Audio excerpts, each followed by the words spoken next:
Kakinada Sridevi court cinema చూసిన వారికి ఈ బ్యూటీని కొత్తగా పరిచయం చేయాల్సిన అవసరం లేదు. ఈ సినిమాకి సంబంధించిన ఇంటర్వ్యూలలో, ఈవెంట్స్లో ఈ అమ్మాయిని చూశారు కానీ పెద్దగా పట్టించుకోలేదు.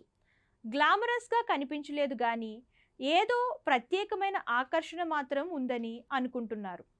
అయితే నిన్న విడుదలైన ఈ సినిమాకి వెళ్ళిన వాళ్ళు ఈ అమ్మాయికి అభిమానులు కాకుండా బయటకు రాలేకపోయారు.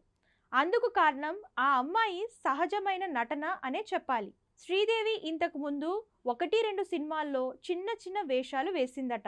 ఈ విషయాన్ని ఇంటర్వ్యూలలో తనే చెప్పింది. కాకపోతే ఆ సినిమాలను ఇప్పుడు చూస్తేనే తప్ప మనం గుర్తుపట్టలేం.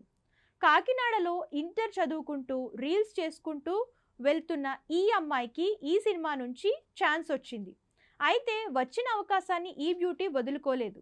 జాబిల్లిగా తన పాత్రలో గొప్పగా నటించింది. ఎంతో అనుభవం ఉన్న ఆర్టిస్టుల కళ్ళతోనే హావభావాలను పలికించింది. చందు కాల్ చేసినప్పుడు బ్యాగ్లో ఫోన్ లిఫ్ట్ చేస్తూ దొరికిపోయే సీన్లో, తాను ఏ తప్పు చేయలేదని తల్లిని హత్తుకునే సీన్లో, కోర్టులో చందును చూసి ఉద్వేగానికి లోనయ్యే సన్నివేశంలో, క్లైమాక్స్ సీన్లో ఆ అమ్మాయి నటనను మర్చిపోలేం.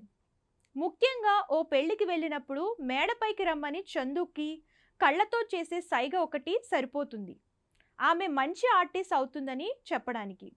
సాధారణంగా మలయాళ సినిమాలలో ఇలాంటి ఒక నటనను మనం చూస్తూ ఉంటాం. హీరోయిన్గా తొలి సినిమాలోనే అలాంటి నటనను ప్రదర్శించడం తన టాలెంట్కు నిదర్శనం. కథ, స్క్రీన్ ప్లే, సంగీతం పరంగా కోర్టు మెప్పించిందనడంలో ఎలాంటి సందేహం లేదు. శివాజీ, ప్రియదర్శ్ తరువాత ఎక్కువ మార్కులను శ్రీదేవికే దక్కుతున్నాయి. తనే ఈ సినిమాకి ప్రత్యేకమైన ఆకర్షణ. కాకినాడ అమ్మాయి ఇంత గొప్పగా చేసిందా అని చెప్పుకుంటున్నారు.